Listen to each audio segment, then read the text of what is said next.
Halo Sobat Dunia Seribu Besar, semoga Sobat selalu diberi kesehatan, panjang umur, dan rizki yang melimpah, amin. Sebelum masuk ke alur ceritanya, jangan lupa dukung channel ini ya dengan klik subscribe, like, komen, dan share, terima kasih. Mari kita lanjutkan perjalanan, Li Qiye. Jika kamu masih memiliki sedikit niat baik di hatimu, maka seluruh dunia ini penuh dengan mewujudkan Buddha. Kata anak baptis itu dengan marah. Hah, sakit sekali, jawab Li Qiye. Mengapa kamu di sini? Katakan tujuanmu yang sebenarnya. Anak baptis itu bertanya. Lihatlah langit dan cari tahu sendiri daripada bertanya padaku. Li Qiye pun menjawab. Jangan tutupi langit kalau begitu, aku akan langsung melihatmu.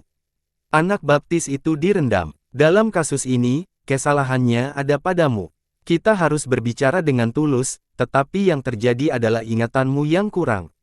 Kata Li Qiye, jangan pernah bermimpi tentang fusi, itu tidak akan pernah terjadi. Ekspresi anak baptis itu menjadi gelap. Awal dan akhir harus sama. Li Qiye tersenyum. Aku adalah aku, seorang yang bebas dan abadi di antara 3000 dunia. Kata anak baptis itu, hanya rumput pembohong yang tidak dihapus, sama sekali tidak gratis. Li Qiye tidak setuju.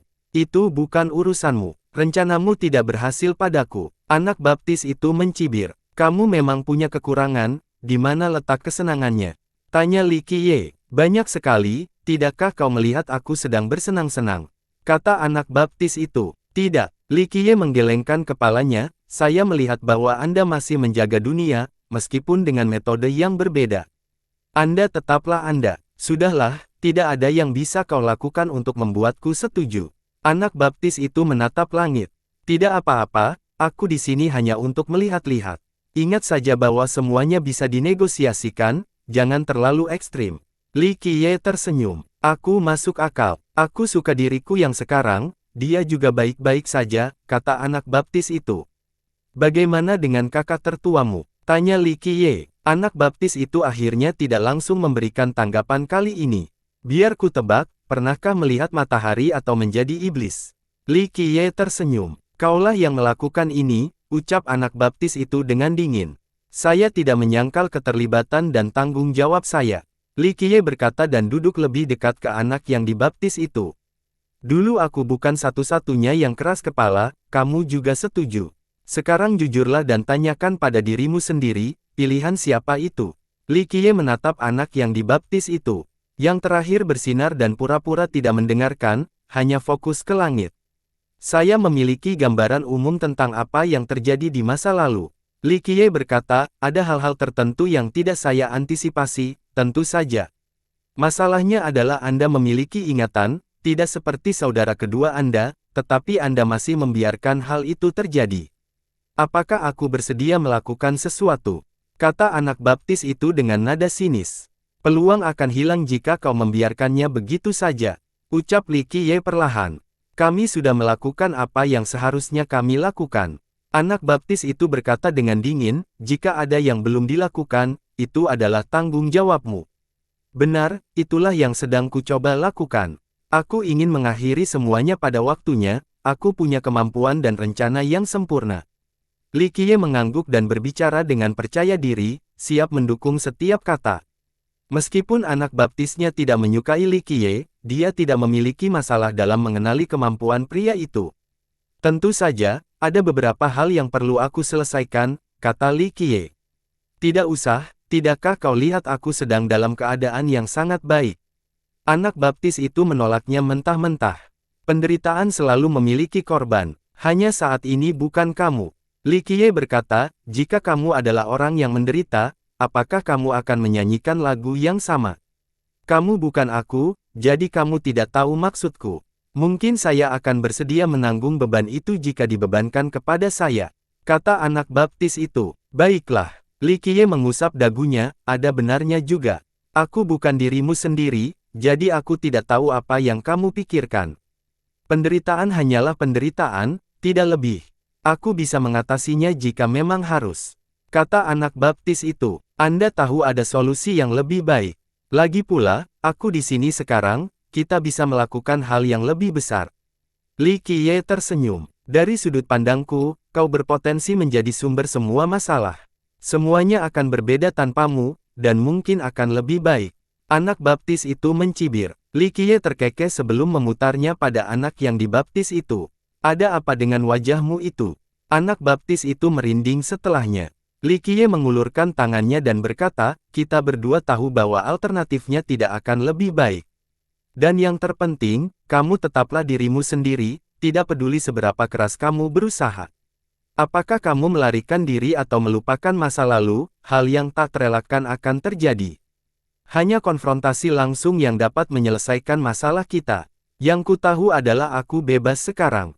Anak baptis itu tetap tidak bergerak. Pikirkanlah kakak tertuamu, yang disegel untuk selamanya. Kata Li Qiye. Ekspresi anak baptis itu membeku sesaat. Situasinya mungkin akan memburuk, tapi ketenangan, aku memiliki kemampuan untuk memberikan akhir yang sempurna. Kata Li Qiye, aku tidak tertarik menjadi pekerja kantoranmu, jadi lupakan saja ide itu, kata anak baptis itu.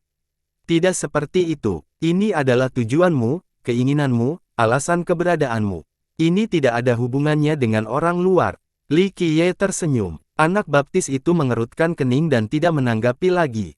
Setelah beberapa saat, dia berkata, kamu mengajar murid-muridmu dengan baik.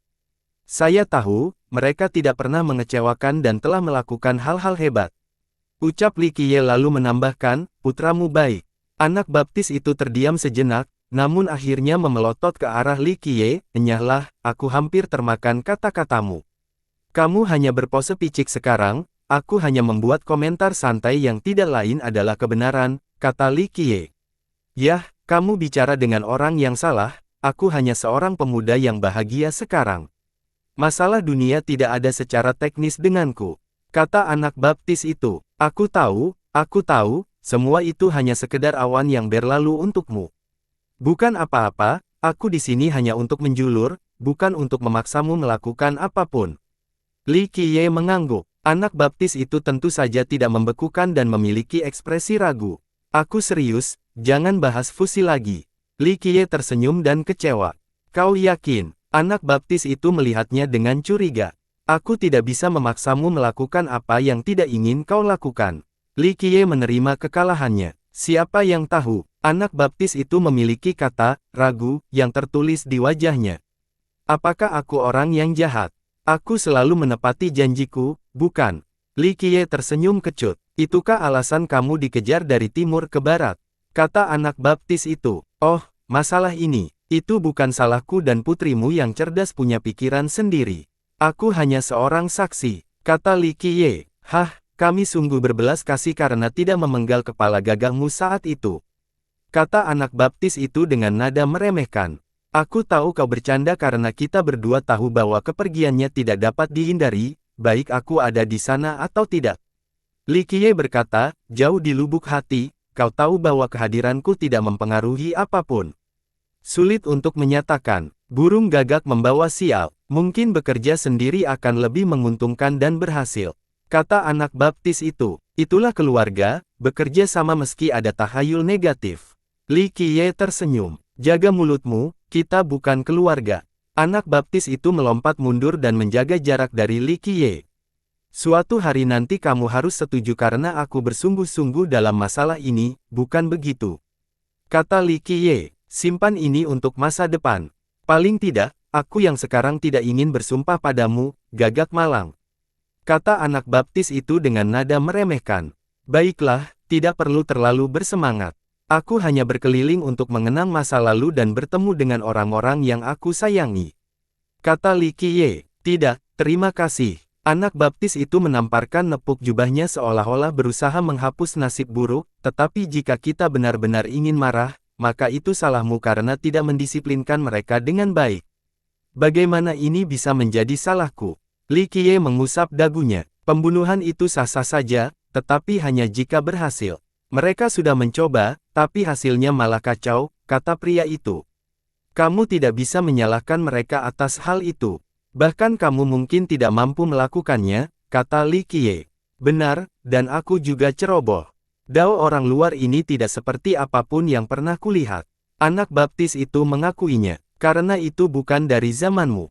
Sebenarnya, itu seharusnya tidak muncul di dunia ini sekali saja, tapi tetap saja muncul. kata Li Qiye. Mungkin pengadilan surgawi menemukan sesuatu, kata anak baptis itu. Saya tidak tahu tentang itu, tetapi orang luar datang karena suatu alasan dan tentu saja meninggalkan kartu as untuk meminimalkan risiko, kata Li Qiye. Kami tidak dapat menyelidiki masalah ini secara menyeluruh. Murid-muridmu agak ambisius, menantang, dan menyerang semuanya dengan terlalu cepat. Jika Anda ingin tahu, Anda harus berusaha lebih keras, kata anak baptis itu. Dan itulah alasannya aku kembali. Ini adalah zamanku, jadi siapapun mereka harus patuh atau aku akan mengubah mereka menjadi pupuk. Li Qiye menyatakan dengan kilatan dingin di matanya. Aku sudah terbiasa dengan cara-cara kejammu, tidak akan ada hal baik yang terjadi, kata anak baptis itu. Baiklah, orang-orangku akan baik-baik saja. Mereka yang pintar tahu sisi mana yang harus dipilih. Li Qiye menatapnya dan berkata, anak baptis itu tidak mau repot-repot memandangnya, masih fokus ke langit. Kalian semua sudah menanggung begitu banyak beban di masa lalu dan aku di sini untuk menyelesaikan semua masalah itu, kata Li Qiye. Apapun kecuali fusi, anak baptis itu menegaskan. Kau mengikat di sini. Li Qiye mengusap dagunya. Baiklah, carilah cara atau berhentilah menyebut dirimu sebagai penguasa zaman jika kau tidak bisa menghadapi sesuatu yang sepele. Itu mengarah. Kata anak baptis itu, bukannya saya tidak bisa melakukannya, itu hanya bertentangan dengan prinsipku dan itu bukanlah solusi yang sempurna. Li Qiye berkata, tapi aku menghormati keinginan kalian. Kalian semua sekarang sudah mandiri dan itu bukan urusan orang luar sepertiku. Sejak kapan kamu begitu mengerti? Tanya anak baptis itu. Aku selalu bermaksud seperti ini kamu karena kita adalah keluarga. Li Qiye bercanda lagi. Gagak hitam yang kukenal jelas-jelas orang yang gila kendali, selalu ingin setiap langkah berjalan sesuai keinginannya. Kata anak baptis itu, ternyata tidak seperti itu. Li Qiye mengulurkan tangannya. Kenapa kamu ada di sini? Kalau kamu mau cepat selesai, pergi saja langsung ke dia, kata anak baptis itu. Kalian berdua tidak pernah bertemu lagi sejak perpisahan ini. Aku di sini untuk mengatur pertemuan, tidak lebih.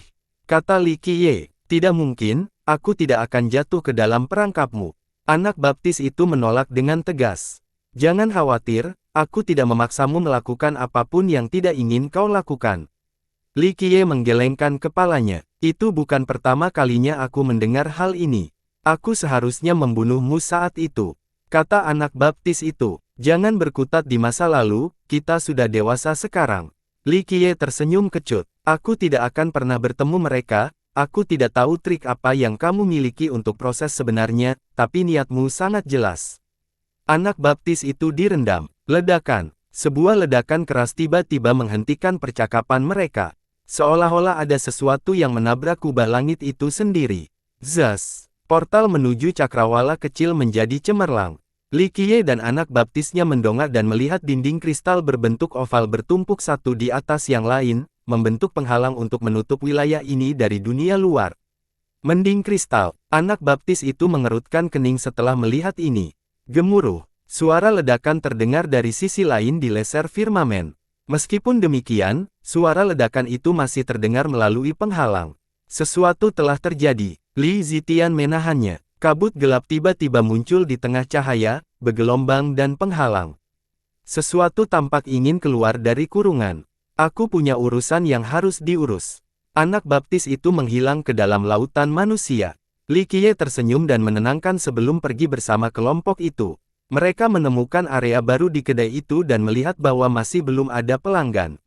Ada masalah dengan kakak pertama. Bos kedai itu melirik ke arah cakrawala kecil sambil membawakan Li Qiye sepiring lauk pauk. Para tetangga termasuk kaisar tersembunyi dan penguasa Dao juga harus waspada. Mereka dapat mengetahui bahwa ada masalah yang terjadi tetapi tidak ada yang bisa masuk. Gemuruh, kekuatannya memuncak dari sana dan menyapu kedua benua melalui penghalang. Meskipun orang-orang tidak dapat sepenuhnya menyaksikan kejadian yang terjadi di cakrawala kecil, mereka dapat melihat sosok-sosok agung yang diselimuti hukum-hukum surgawi, meraung dan berusaha menekan kabut. Selain itu, sebuah peti mati tampak berada di sana, hampir tidak terlihat. Ada sesuatu yang tidak menyenangkan di dalam cakrawala kecil. Bisik seorang penguasa naga. Cakrawala kecil selama ini tertutup. Hanya beberapa orang terpilih yang benar-benar dapat berkunjung. Dengan demikian, hal ini mengakibatkan spekulasi mengenai rahasia di dalamnya, bahwa kaisar dan raja kuno tertentu menyembunyikan sesuatu. Berdengung, sinar dari luar angkasa turun, sebuah sosok muncul di luar cakrawala kecil. Ini adalah seorang pemuda dengan aura yang mengesankan, mudah dikenal oleh semua orang.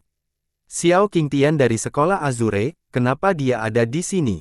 Orang luar terkejut melihatnya. Saya, Qingtian, dengan rendah hati menawarkan dukungan saya di masa krisis di bawah perintah tuan saya. Dia membungkuk dan berkata, semua orang fokus pada bagian kedua pernyataannya, di bawah perintah tuanku. Apakah sang penakluk cahaya muncul lagi? Bisik salah satu penguasa naga. Ini adalah nama yang dikenal di seluruh benua atas, popularitasnya tidak berkurang seiring berjalannya waktu dan ketidakaktifannya. Pengaruhnya tidak dapat dilebih-lebihkan di antara rakyat. Bagaimanapun, ia pernah menjadi pemimpin yang berperang melawan ras, kontribusinya tidak dapat dilupakan. Kami menghargai kebaikan hati Anda, tetapi mohon kembali. Sebuah fenomena visual berupa sepasang sayap yang indah muncul di langit disertai dengan sebuah jawaban. Sayapnya suci dan berbudi luhur, mendorong yang lain untuk berlutut memberi hormat. Siapa dia? Siapapun bisa tahu bahwa ini adalah eksistensi yang luar biasa. Kaisar abadi Guanfeng, seorang eksistensi tua dapat mengenali suara itu. Semua kaisar dan raja dari langit kecil telah hidup lama. Para pendengar tahu bahwa Kaisar Abadi adalah gelar yang digunakan pada zaman kuno. Saat ini, banyak penakluk dan penguasa Dao telah hidup selama berabad-abad. Namun, para kaisar dan raja ini adalah makhluk dari sebelum bencana besar. Cakrawala kecil, tidak seperti aliansi lainnya, tidak secara aktif merekrut penakluk dan penguasa Dao. Anggota mereka terdiri dari para pembudidaya misterius dari dunia sebelum bencana. Kaisar Abadi Guanfeng, kaisar ketiga dari Sekolah Sungai Abadi, mendapatkan gelarnya karena kecintaannya pada burung phoenix dan segala sesuatu yang berhubungan dengan binatang mitos. Dao dunia berubah total setelah bencana tersebut. Oleh karena itu, beberapa makhluk kuno termasuk kaisar jarang muncul lagi. Ledakan, kekuatan di dalam cakrawala kecil terus menghancurkan penghalang, sepertinya ingin menghancurkan seluruh wilayah. Hal ini membuat sosok-sosok agung itu terbang. Namun, mereka menstabilkan diri dan mengaktifkan kekuatan penekan mereka. Hal ini benar-benar mempengaruhi seluruh benua atas, membekukan semua orang menyebabkan sekaligus Unia berguncang hebat. Ini tidak baik. Semua anggota terkuat di benua atas memungkinkan terkurungnya surga mereka. Letusan kekuatan itu menakutkan, semua orang bertanya-tanya apakah para kaisar dan raja dari cakrawala kecil akan mampu menghentikan. Saya dengan rendah hati menawarkan bantuan saya, betapapun lemahnya saya. Xiao Qingtian membungkuk, masih ingin masuk. Sayangnya, portal tersebut tetap tertutup. Ledakan, sebuah palu surgawi jatuh dan menyebabkan retakan di angkasa. Struktur realitas tidak dapat menahan beratnya. Ia memancarkan hukum dari para penakluk, berdenyut dengan kekuatan hisap yang mampu menarik semua orang masuk. Berikutnya datanglah banyak penakluk tingkat tinggi yang tampak seperti dewa. Pemimpinnya adalah seorang penakluk yang mengenakan baju besi perak dengan arus petir yang mengalir deras. Penakluk Palu Langit, dan apakah itu kelompok penguasa naga yang terkenal? Seorang tokoh besar menarik napas dalam-dalam setelah melihat kelompok ini. Salah satu dari 7 penakluk. Mereka berhenti muncul setelah sang penakluk cahaya turun tahta. Seorang penguasa naga di dalamnya. Heaven Hammer Conqueror adalah murid tertua dari Illumination Conqueror, yang memiliki 8 buah Dao. Dia berkontribusi dengan baik selama perang melawan Derace. Di bawahnya terdapat penguasa naga yang tangguh yang telah selamat dari pertempuran yang tak terhitung jumlahnya. Meskipun turun tahta dan menyerahkan kendali kepada aliansi Dao, penakluk cahaya tetap berpengaruh. Ada 7 penakluk yang sangat setia kepadanya, Palu Langit adalah salah satunya. Mereka semua bergabung dengan sekolah Azure setelahnya, sehingga sekolah ini memiliki prestise saat ini. Kita bersatu, Laser Firmamen, ucapkan saja kata-kata itu dan kita akan menaklukkan kejahatan bersama-sama. Heaven Hammer dan pengikutnya berdiri di depan portal. Penampilan mereka membuat semua orang berpikir tentang situasi gawatnya. Kami berterima kasih atas dukunganmu, Sekolah Azure, tetapi tidak ada kejahatan di dalam Laser Firmamen. Silakan kembali. Jawab Kaisar Abadi Guan Feng. Gemuruh. Sebuah meteor dari cakrawala menghentikan percakapan dengan penghalang. Anehnya, alih-alih menghancurkan dinding kristal, ia malah menyatu dengan dinding tersebut. Mungkin ini adalah salah satu cara untuk memasuki cakrawala kecil tanpa perlu menghancurkan dinding yang tidak dapat dihancurkan. Karena berhenti sejenak, akhirnya semua orang dapat melihat meteor itu dengan jelas. Ternyata itu adalah satu set baju zirah lengkap yang tidak dikenakan oleh siapapun. Di dalam baju zirah itu tampak ada lautan, yang cukup besar untuk menampung benua-benua di atasnya. Bulan yang terang juga bermain di lautan, seolah-olah dipeluk olehnya. Li Qiye pernah melihatnya di kota pelayan saat diarahkan dengan lelaki tua di halaman. Ia melintasi dimensi yang tidak diketahui selama perjalanannya dan akhirnya tiba di cakrawala kecil. Apa ini? Semua orang menatap tajam ke arah set baju zirah itu. Pelukan bulan, seorang kaisar agung kuno yang tersembunyi jauh di luar angkasa menjadi emosional. Itu pelukan bulan, seorang raja naga yang berpengetahuan luas berseru dengan heran. Apa itu? Para kira-kira muda belum pernah mendengar sebutan ini sebelumnya. Salah satu dari 5 senjata abadi yang legendaris. Kata Raja Naga, mereka yang masih hidup pada masa itu tidak dapat mempercayai apa yang mereka lihat. Gelar ini masih memiliki bobot yang sama besarnya sekarang seperti sebelumnya. Moon Embrace, dengan sendirinya, sudah luar biasa. Namun, itu juga melambangkan seorang kaisar tertinggi yang pernah memerintah dunia. Selama masa pemerintahannya, dia ditakuti dan dipuja oleh kalangan atas, baik bangsa maupun rakyat. Penguasa perjanjian tidak lain adalah Kaisar Dunia, seorang kaisar agung yang pernah menguasai 13 benua. Dia benar-benar berhenti menggunakan bantuan Moon Embrace, memiliki kepercayaan diri untuk tidak mematuhi pengadilan surgawi selama penyelidikan mereka terhadap rakyat. Dia dan klannya berdiri di hadapan kekuatan pengadilan surgawi, mencegah mereka melangkah lebih jauh. Ini memberi cukup waktu bagi sisa-sisa rakyat untuk melarikan diri dan memulihkan diri. Konon berkata, pada akhirnya, ia gugur dalam pertempuran dan klannya pun musnah. Moon Embrace pun lenyap di telan sungai waktu. Hari ini, ia kembali dengan tujuan memasuki laser firmamen melalui dinding kristal. Hal ini tentu saja mengejutkan semua penonton, terutama mereka yang pernah menyaksikan kehebatan Kaisar Dunia di masa lalu. Meskipun dia telah meninggal, dia masih hidup di hati mereka. Petik 2. Di mana aku pernah melihat ini sebelumnya? Pria di kedai itu berdiri dan berhenti setelah melihat baju besi itu. Ia tak kuasa menahan diri untuk menyentuh payudara. Dalam sepersekian detik itu, ia seperti mengenakan Moon Embrace, pakaian yang pas dan terasa pas. Semua mata terlihat di dinding kristal dan baju besi itu. Jantung mulai berdetak lebih cepat karena hanya ada 5 persenjataan abadi yang ada. Sejauh pengetahuan masyarakat, Kaisar Suci Kayu Murni memiliki 1. Kaisar Merah mewarisi 1 dari Kaisar Api. Namun, benda itu hilang setelah kematian selama Perang Zaman Abadi. Raja Abadi Yiye juga memiliki 1, yang diwarisi dari Raja 6 Dao. Adapun Raja Abadi terakhir, raja itu belum pernah muncul sebelumnya sehingga tidak ada yang tahu siapa dia atau lokasinya saat ini. Persenjataan ini mengikuti mereka ke kota Dao Abadi, jadi sudah lama sekali tidak terlihat di depan umum. Apakah ini hanya kebetulan atau pertanda akan terjadi apa? Ingat, set armor ini jauh lebih berharga daripada harta karun apapun di level kekuasaan atau penguasa Dao. Armor yang satu ini telah membuktikan nilainya berkali-kali dalam pertempuran. Pelukan bulan, mata Xiao Qingtian berbinar saat dia berteleportasi lebih dekat dan meraih baju zirah itu. Bulan di dalam baju zirahnya langsung bersinar terang dan membuatnya melayang. Ia berputar 10 kali atau lebih sebelum kembali stabil, hampir menyemburkan darah. Pertahanan otomatis armor itu dengan mudah menangkis Raja Naga 12 buah di depan mata semua orang. Sementara itu, armor itu terus menyatu dengan dinding kristal dalam upaya menembus cakrawala kecil. Ledakan, kabut mengepul dan menjangkau bagian itu seperti tentakel. Segel, sosok agung itu terus melakukan segel kuat terhadap kabut, berusaha menghentikan mencapai baju zirah. Apa benda itu? Apakah benda itu memanggil pelukan bulan? Orang-orang penting itu menarik napas dalam-dalam setelah melihat kekuatan misterius itu. Penguasa Dao dan kaisar lainnya menatap jauh ke dalam cakrawala kecil, ingin mencari informasi lebih lanjut tentang makhluk misterius ini. Langit kecil sedang menekan sesuatu yang sangat kuat. Seorang kaisar dari alam yang jauh berbisik. Semua orang tahu bahwa laser firmamen sedang dalam kondisi terkunci penuh. Para kaisar dan raja di sana tidak menganggap enteng masalah ini. Rekan-rekan Tao, izinkan kami membantu kalian menaklukkan kejahatan ini.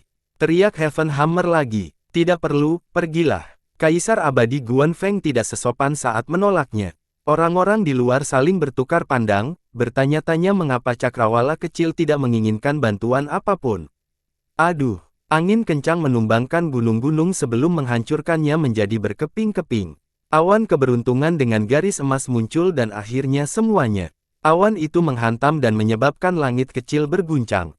Ada seorang penakluk yang berdiri di atas awan dan berseru, "Langit kecil, patuhi perintah yang maha kuasa." Sang penakluk memiliki aura suci, jubahnya disepuh emas dari atas sampai bawah. Ia tampak seperti penguasa elemen, mampu memanggil hujan dan angin. Kehadirannya menutupi langit. Penakluk awan dewa, teriak seorang jagoan besar. Penakluk terkenal ini berasal dari aliansi surga, mampu mengendalikan kekuatan unsur untuk menghancurkan musuh-musuhnya. Namun, para penonton tidak mengingat aksi-aksinya di masa lalu atau kehadirannya yang mengesankan. Penakluk awan dewa, istri-istri, kan, bahkan melahirkan anak perempuan dengan orang lain. Seorang ahli berbisik kepada kelompoknya. Memukul. Seorang senior langsung memukul bagian belakang kepalanya dan memelotot ke arahnya. Istrinya, seorang ratu kerajaan, berselingkuh dengan penguasa Dao Tiga kebenaran dari 8 kehancuran. Dunia tidak tahu alasan di balik kejadian ini. Pertama, penguasa Dao Tiga kebenaran dikenal sebagai seorang yang dilindungi dan sangat jujur. Mengapa dia berselingkuh dengan seorang wanita yang sudah menikah? Tentu saja, ada kaisar dalam sejarah yang memiliki fetis mencuri istri atau tergila-gila pada putri kerajaan. Ini tidak berlaku bagi penguasa Dao Tiga kebenaran yang menunjukkan integritas yang tak ditandingi, tidak pernah terlibat dalam aktivitas yang mencurigakan. Wajar bagi pembeli telur bebek terkenal itu untuk melakukan hal ini karena reputasinya. Namun, itu tidak masuk akal bagi tiga kebenaran. Meskipun demikian, hal ini meningkat hingga ke titik di mana pengadilan surgawi terlibat. Godcloud Conqueror memimpin negara yang kuat untuk berburu. Hal ini menempatkan Dao dan Imperial Alliance dalam posisi yang sulit. Bagaimanapun, Tri-Truth salah di sini dan Godcloud berhak membalas dendam. Meskipun dia kuat, dia tidak sanggup melawan beberapa kaisar dan penakluk sekaligus. Beberapa saat sebelum kematian, Dark Frost Dao Lord muncul dan mencegah musuh menodai mayatnya, sekaligus menyelamatkan putrinya. Tri-Truth menitipkan putrinya kepada Dark Frost dengan sisa napasnya. Mengingat keadaannya sendiri, dia tidak dapat merawat bayi itu dan harus menyerahkannya kepada aliansi Dao. Aliansi mengirimnya ke benua-benua bawah dan meminta tokoh-tokoh terkemuka di sana untuk menjaganya. Hal ini akhirnya mengakhiri kekacauan yang dipicu oleh perselingkuhan antara ras dan rakyat. Bayi yang dikirim ke benua bawah tidak lain adalah sang penakluk kebenaran. Tentu saja, korban lainnya adalah sang penakluk awan dewa yang reputasinya hancur karena cobaan itu. Orang-orang berhenti membicarakan prestasinya dalam pertempuran, hanya bagaimana ia ditipu. Meskipun ia telah membunuh penguasa Dao Tiga kebenaran, pelanggaran itu tetap ada. Meskipun demikian, tidak ada seorang pun yang berani menyalakan lampu terlalu terang di depannya. Bagaimanapun, ia dapat dengan mudah melenyapkan sebagian besar pihak yang berkepentingan. Berdengung, seorang penunggang Phoenix dengan cahaya 5 warna muncul di balik penghalang. Burung itu memiliki rune yang indah, terutama yang ada di punggungnya. Rune-rune tersebut memancarkan aura megah, membuat semua orang terkesan dengan penampilannya. Kaisar abadi Guan Feng, teriak orang banyak. Kaisar kuno itu mengenakan jubah berbulu dan tampak tak terlihat seperti makhluk abadi. Ia mencintai binatang mistis dan segala hal yang berhubungan dengannya. Setelah menghabiskan seluruh hidupnya dengan obsesi ini, ia akhirnya memperoleh tunggangan burung Phoenix. Godcloud, aliansi surga tidak memiliki pengaruh di sini. Kata Kaisar yang mulia, cakrawala kecil diduga menyembunyikan orang berdosa, serahkan mereka segera. Godcloud mengeluarkan lencana milik Supreme. Para pendengar menjadi emosional karena kata pendosa jarang digunakan pada masa kini karena signifikansi historisnya.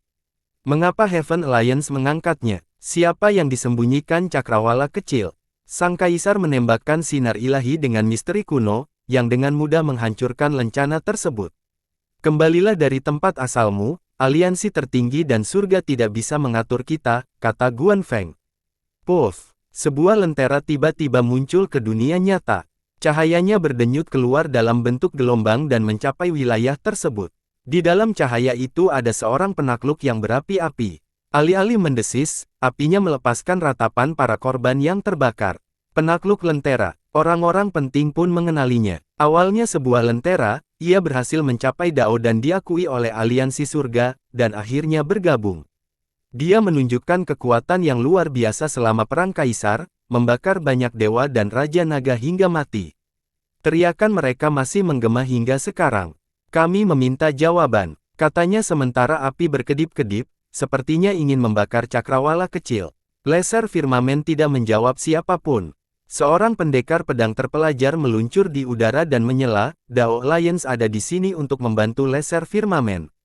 Dewa Pedang Langit Dao, kerumunan orang secara alami mengenali mengingat terkenal ini. Aliansi surga tidak akan ada lagi. Sebuah suara kuno dan mengerikan terjadi di seluruh benua atas. Hanya suaranya saja yang dapat menghancurkan segudang alam. Semua orang harus merawat. Penerangan, ekspresi Skyward Conqueror berubah setelah mendengar suara itu.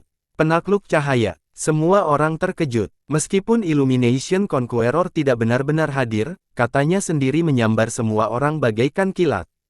Kerumunan itu masih ingat bagaimana sang penakluk cahaya menghentikan aliansi surga dan membunuh banyak penguasa dan raja naga.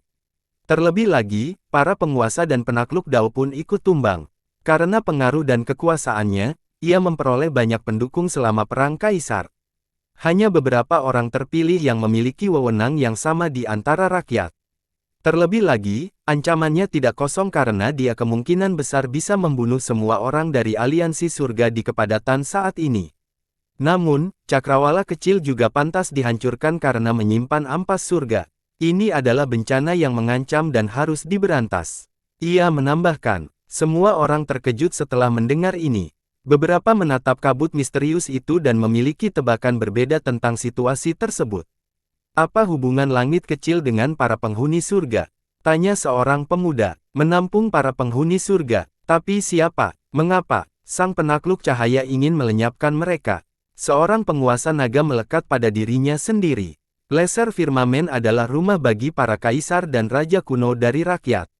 Namun, mereka disembunyikan sebagai musuh. Bagaimana sebenarnya pendirian mereka? Ini masalah internal kami, Anda tidak perlu khawatir, cahaya. Kaisar abadi Guan Feng menjawab. Para anggota cakrawala telah hidup lama. Meskipun Illumination adalah bintang yang sedang naik daun, mereka tidak perlu tunduk padanya. Adalah tanggung jawab semua orang untuk menghilangkan potensi bencana demi kebaikan bersama sambil selalu berusaha mengalahkan Derace. Penerangan tanggap. Benar sekali. Ini dunia kita. Beberapa tokoh besar dari rakyat sangat setuju dengan komentar ini dan menghormatinya karena selalu mengutamakan rakyat di atas segalanya. Selama dia masih ada harapan untuk membasmi Derace. Menerima orang berdosa adalah kejahatan yang tidak bisa dimaafkan. Sebuah suara dari sisi lain angkasa memiliki kehadiran yang mungkin sama. Yang mulia, semua orang gemetar setelah mendengarnya, pemimpin aliansi surga dan penguasa naga tertinggi. Langit kecil, serahkan mereka. Dia menuntut dengan penuh kekuasaan, tidak memberi ruang untuk penolakan. Aku tidak akan menunjukkan belas kasihan kepada sampah masa lalu. Ucap iluminasi. Semua orang menatap ke arah cakrawala kecil, bertanya-tanya tentang keberadaan di dalamnya. Siapapun orangnya, mereka dibenci oleh Heaven Alliance dan Azure School. Tentu saja, beberapa petani memiliki ide yang cukup bagus di titik ini. Ledakan. Lantern dan Godcloud bersatu untuk membuka portal. Mereka masing-masing menarik satu sisi gerbang dan menciptakan jalur bagi pasukan yang agung. Mereka keluar dengan momentum yang cukup untuk menghancurkan bintang-bintang. Pasukan aliansi surga, kata salah satu anggota kerumunan, menyadari bahwa semua anggotanya adalah penguasa dan tingkat tinggi. Mereka maju dan tampak bersemangat untuk menyerang laser firmanen. Aku tidak boleh melewatkan kesenangan ini, haha. Tiba-tiba, aura pembohong terwujud menjadi kenyataan. Keganasan juga ada di sini. Semua orang menjadi terkejut setelah melihat pemilik aura itu. Gemuruh. Di balik Velocity muncul portal lain. Pemandangan di balik pintu itu adalah pagoda besar. Para pembudidaya hebat dari seluruh dunia mulai berjalan keluar, Raja Naga Raksasa, Kaisar Iblis, makhluk bermata 8. Menara prajurit, aliansi ilahi juga ikut bergabung. Seorang penonton berbisik, penguasa Dao Swatsea menciptakan menara dan membiarkan Velocity bertanggung jawab. Kata yang lain, meskipun ada 3 kekuatan besar yang menentang cakrawala kecil, penguasa Dao Pedang Langit mengumumkan, "Tuan-tuan, tinggalkan cakrawala kecil untuk mengatasi masalah tersebut. Semua orang harus pergi daripada melanggar perjanjian." Diberkati, perjanjian itu telah menjaga perdamaian untuk waktu yang lama, tetapi sekarang, tampaknya Divine, Heaven, dan Azure School siap untuk menghubungkannya. Ini berarti bahwa perang akan terjadi kembali di benua-benua atas. Rekan Daoist Skyward, aliansi Dao didirikan untuk melindungi rakyat. Apakah Anda di sini sebagai perwakilan aliansi Dao? Saya yakin melindungi orang-orang surga bukanlah bagian dari misinya. Mungkin mereka sangat membutuhkan pemimpin baru. Heaven Hammer bertanya. Banyak yang berdebat dari The People sebenarnya setuju dengan ini, karena mereka mendukung Illumination Conqueror. Perpecahan di aliansi Dao bukan lagi rahasia. Sekolah Azure tampaknya memiliki visi yang berbeda untuk masa depan dibandingkan dengan kepemimpinan aliansi Dao saat ini. Itu pertanyaan yang bagus. Penguasa Dao Pedang Langit melepaskan jubah dengan simbol aliansi Dao dan berkata, "Saya mewakili 8 kehancuran Dao dan saya berdiri di sisi cakrawala kecil. Jika Anda ingin masalah mendesak ini, saya siap menghibur semua orang." Sang penguasa Dao yang terpelajar menampilkan bentuk tubuh berototnya yang tersembunyi di balik jubahnya. Sang penguasa Dao yang lemah lembut, yang selalu berbicara dengan akting seorang sarjana, kini menampilkan otot-ototnya yang menonjol dan lengannya yang setebal mangkuk. Dia tampak siap melawan siapapun termasuk Supreme dan Illumination Conqueror. Sikapnya yang kuat mengejutkan para anggota di pihak lain. Karena dia tidak lagi mewakili aliansi Dao, maka institusi itu pun hilang. Bahkan, 8 Desoles Dao mungkin lebih kuat dari sekolah Azure, yang terdiri dari para penguasa Dao yang berasal dari 8 Desoles. Mereka sekarang menunjukkan taringnya, kata seseorang. Aliansi Dao akan bersatu lagi. Seorang penguasa Dao dari 8 Desolasi berkomentar sambil mengamati situasi. Akhir-akhir ini, aliansi Dao telah tertinggal dibandingkan dengan rekan-rekannya. Alasan terbesarnya adalah karena konflik internal yang disebabkan oleh penakluk cahaya. Meskipun awalnya ia mendirikan aliansi Dao, banyak anggota tingkat tinggi akhirnya memiliki pandangan berbeda darinya. Kenyataannya, hal ini juga terjadi di aliansi ilahi. Banyak anggotanya tidak memiliki prasangka yang sama terhadap rakyat, tidak memiliki keinginan untuk membasmi musuh-musuh mereka. Mereka lebih suka hidup bersama dalam harmoni. Kepercayaan pada keharmonisan menyebar dari aliansi Dao ke aliansi ilahi sebelum mencapai seluruh negeri. Illumination Conqueror mempertahankan sikap agresifnya dan mengumpulkan banyak pengikut, memulai perang yang ganas. Akhirnya, penguasa Dao Puresun dan pedangnya mengalahkan semua orang. Cabang penakluk cahaya melemah, yang mengakibatkan turunnya tahtanya dan terbentuknya sekolah Azure. Hal yang sama terjadi di Divine Alliance. Cabang agresif di sana juga kalah perang, sehingga memberi ruang untuk negosiasi. Dewa Dao yang terberkati mengambil alih dan menciptakan sebuah perjanjian dengan fokus pada perdamaian dan keharmonisan. Hari ini, sang penakluk cahaya kembali, tampaknya ingin menyelesaikan apa yang telah ia mulai. Hal ini membuat sang penakluk pedang langit cukup marah hingga ia membuang jubah aliansi Dao. Tidak seperti ini, mereka yang terbiasa dengan perdamaian tidak menghargai potensi percikan perang ini. Sekarang situasinya berbeda, sang penakluk prinsip telah pergi, sang penakluk cahaya telah kembali. Cabang-cabang yang suka bangkit sekali lagi. Seorang Raja Naga tua berkata dengan nada sentimental. Inilah yang diinginkan oleh aliansi surga, kata seorang petinggi. Kekuatan ini selalu berambisi dan memiliki prasangka kuat terhadap rakyat. Para anggotanya menganggap diri mereka sebagai penguasa 6 benua. Fakta berkat dan situasi politik setelah perang kaisar membatasi ambisi mereka. Namun, dengan perdamaian datanglah pemulihan dan perubahan. Semua sekutu telah mampu tumbuh lebih kuat tanpa mengalami kerugian akibat perang. Selain itu, kesejahteraan dan keharmonisan antara kedua faksi juga mempercepat pertumbuhan. Tidak ada yang menduga akan terjadi perubahan kebijakan baru-baru ini. Meskipun penguasa Dao masih memegang kendali aliansi Dao, sekolah Azure bangkit kembali dengan kuat. Apakah hal yang sama akan terjadi pada aliansi Dao? Penguasa Dao segalanya dipaksa turun tahta. Seorang penguasa naga netral khawatir akan masa depan. Beberapa tokoh besar yang pernah hidup di masa perang tidak ingin kembali ke masa mengerikan yang sama.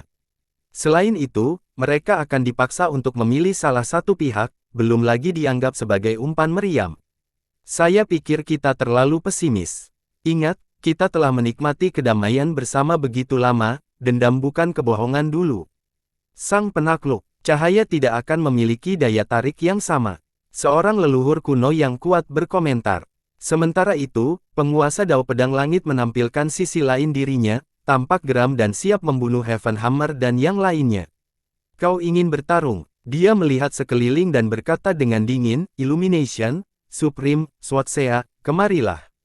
Ayo bertarung sampai mati. Tidak seorang pun menjawabnya meskipun ditantang secara langsung. Mereka tidak ingin menjadi pihak yang memutuskan perjanjian secara langsung. Manuver ini merupakan upaya untuk menguji keadaan. Lebih jauh lagi, mereka memahami keseriusan perang dan tidak ingin menjadi pihak yang memulainya tanpa pembenaran yang nyata. Sebagai pembudidaya puncak, mereka tetap peduli dengan reputasi mereka. Dukungan untuk perang harus ditingkatkan lebih banyak lagi. Para kaisar dan penakluk teratas harus dengan suara bulat menyatakan keinginan mereka untuk membatalkan perjanjian sebelum mengambil langkah berikutnya. Menjadi orang yang memulai perang berarti hidup dalam kehinaan. Hal inilah yang meredam keinginan mereka untuk mengalahkan musuh abadi. Tentu saja, mereka juga memahami bahwa mengikuti perjanjian itu hanyalah formalitas kosong saat ini, tidak ada yang menegakkan aturannya. Rekan Daois Pedang Langit, kami sangat menghargai ketulusanmu, begitu pula dengan 8 Desoles Dao. Kaisar abadi Guan Feng tertawa dan berkata, tidak apa-apa, kami akan menjamu tamu tak diundang. Saya merasa aneh melihat sekolah Azure bertindak seolah-olah mereka yang bertanggung jawab. Sekolah Azure kami menganggap melindungi rakyat sebagai misi kami. Xiao Qingtian membela sekte dan gurunya. Pengecut yang hanya peduli dengan balas dendam pribadi mereka sendiri, jangan sebut ini misi. Ketika kita bertarung melawan pengadilan surgawi, kalian semua masih bermain di lumpur. Kaisar abadi Guan Feng mencibir. Dia tidak salah, kata seorang anggota kerumunan. Beberapa orang masih mengingat kontribusi para mengingat hal ini dari zaman sebelumnya.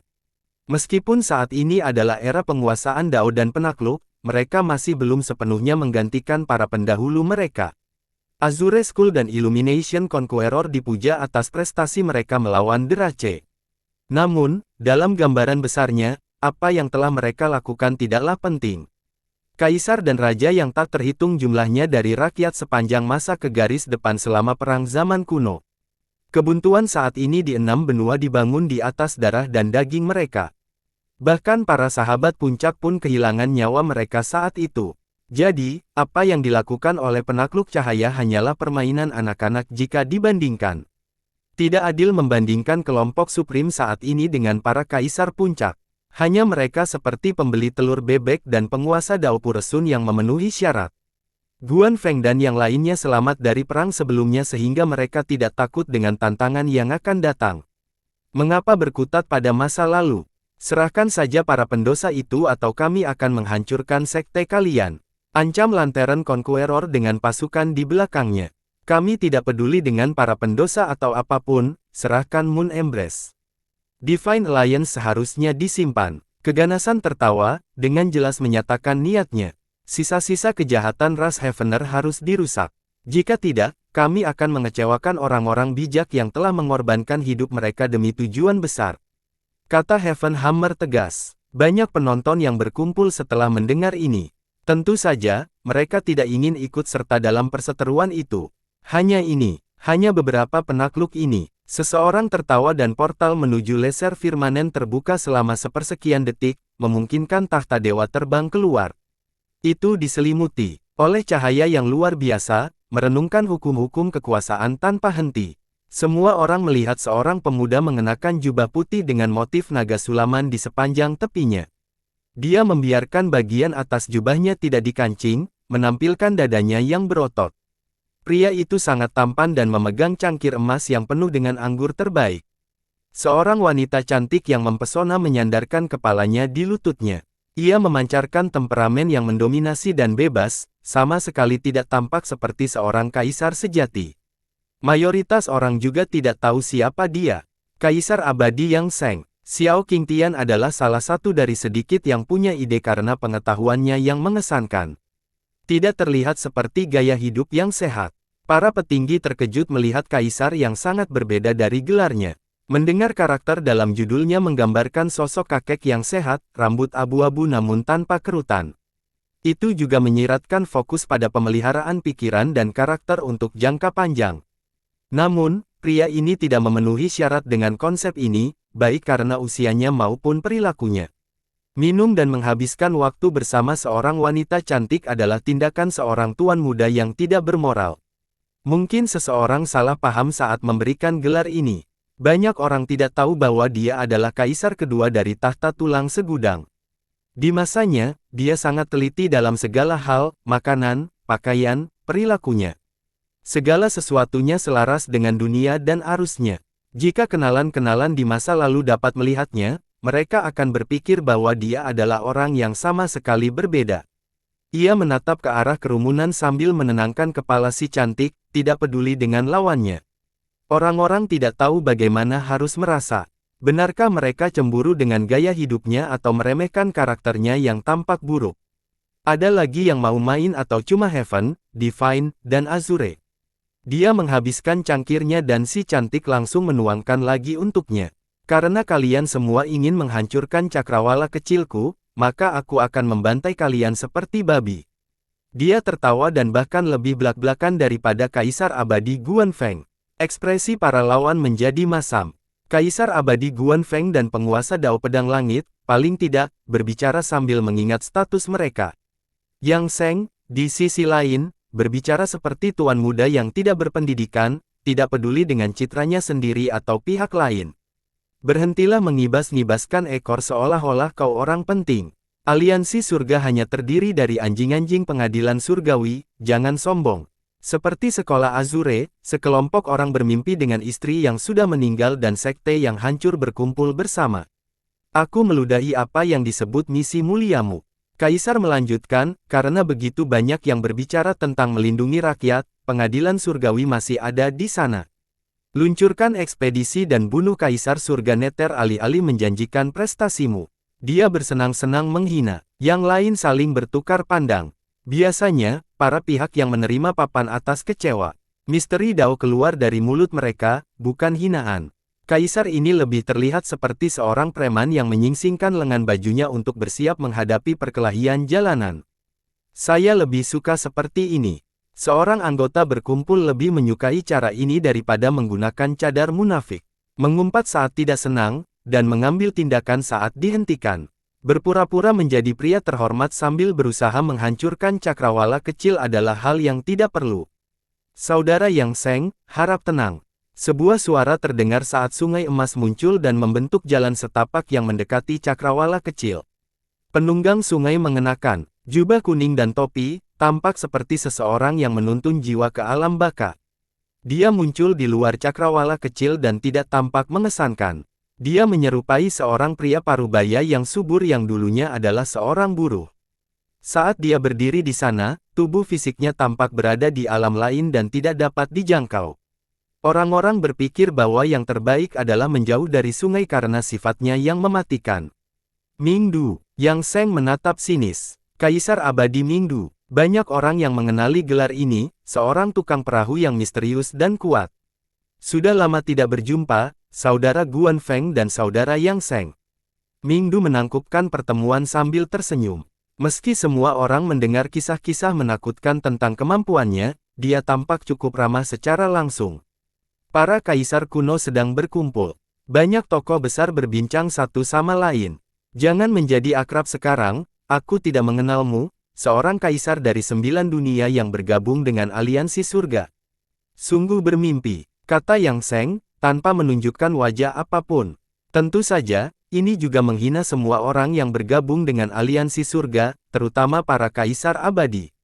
Setiap orang punya jalannya sendiri. Mingdu tersenyum, kamu bergabung dengan Laser Firmament dan aku bergabung dengan Heaven Alliance, perjalanan kita sama, hanya menempuh saja yang berbeda. Kakakku, kamu tidak boleh terlalu ekstrim karena hidup tidak hanya hitam dan putih. Mingdu memegang jabatan tinggi di Heaven Alliance namun jarang menunjukkan dirinya setelah bergabung. Memangnya kenapa kalau aku meremehkan aliansi surga dan pengadilan surgawi? Aku juga meremehkanmu, anjing. Yang Seng menyesap anggurnya. Baiklah, Mingdu menggelengkan kepalanya dan berkata, silakan saja berpikir seperti itu tentangku, saudara Yang Seng, tetapi aku di sini hari ini dengan tulus. Beberapa waktu lalu, Heaven Hammer, Illumination, dan banyak lainnya tampak kesal setelah dihina. Namun, Mingdu tetap acuh tak acuh, sangat kontras. Masalah ini cukup mudah diatasi, biarkan saja entitas itu meninggalkan cakrawala kecil. Karena Azure School dan Heaven Alliance ingin membunuh, biarkan saja mereka melakukannya. Bukankah itu lebih baik untuk 9 dunia kita? Kata Mingdu. Hal ini membuat semua orang tercengang. Dia ada di pihak siapa? Di Heaven Alliance, statusnya sebenarnya lebih tinggi dari God Cloud atau Lantern Conqueror. Tentu saja, keterus-terangan ini juga merupakan salah satu cara untuk mencapai tujuan Heaven Alliance tanpa perlu melawan Kaisar kuno. Kami tidak peduli dengan para pendosa atau apapun, serahkan Moon Embrace dan kami akan pergi. Ferocity merasa kesal setelah diperlakukan seperti udara oleh para kaisar dan penakluk. Bocah, kembalilah ke taman bermain. Mingdu mengulurkan tangannya dan berkata sambil tersenyum, para kaisar sedang melakukan bisnis sekarang, bukan giliranmu untuk berbicara. Ekspresi Ferocity menjadi gelap setelah mendengar ini. Sayangnya, semua kaisar ini adalah monster jadi dia tidak membalas berani. Saudara Guan Feng dan saudara Yang Seng, bagaimana menurut kalian? Kita minum saja sambil menonton Supreme dan Illumination bertarung sampai mati. Kalau sudah selesai, kita urus akibatnya ya. Kata Mingdu, membuat orang-orang meragukan kesetiaannya lagi. Saya menghargai ketulusan Anda, saudara Mingdu, tetapi cakrawala kecil tidak akan mengalah dalam masalah ini. Tuan-tuan, pergilah saja dan semuanya akan baik-baik saja. Kaisar abadi Guan Feng menolak sambil menenangkan kepalanya ke arah palu dan lentera surga. Tidak apa-apa jika kalian semua tidak mau pergi. Kita bisa bertarung sampai mati saja, mari kita lihat apakah kalian para penakluk lebih kuat dari kami para kaisar. Yang Seng tertawa dan berkata, saat negosiasi hampir membahas jalan buntu, muncullah sosok lain di luar Laser Firmament. Jue Xianer, baik para penakluk maupun kaisar waspada terhadapnya, bukan karena menghina atau kemampuannya, melainkan karena Immortal Piercer miliknya. Tak seorang pun di sini yang punya keyakinan penuh dalam menghadapinya. Dia memandang sekeliling dengan mata dinginnya sebelum fokus pada Moon Embrace. Aku menginginkannya, ucapannya sebelum segera menggunakan Immortal Piercer miliknya. Suara mendesing. Dalam sekejap, benda itu menembus lapisan luar dinding kristal dan melilit Moon Embrace. Ayo, dia menarik rantainya, ingin menarik keluar rangkaian baju zirah itu. Ledakan, kabut hitam menyadari hal ini dan mengeluarkan kekuatan, berubah menjadi tangan raksasa dan melancarkan serangan yang lebih kuat terhadap segel itu. Fokus, sosok agung di dalam berteriak. Banyak aura dan dao melonjak ke atas untuk menghentikan kabut yang mengamuk. Namun, ini memberi cukup waktu bagi Sui Jianer untuk menarik Moon Embrace keluar dari dinding. Pelukan bulan, artefak menakjubkan itu kembali menjadi pusat perhatian. Meskipun ada pihak yang datang untuk para pendosa, mereka juga ingin mengambil pelukan bulan. Gemuruh, keganasan dan anak buahnya menunjukkan kekuatan mereka. Bersambung,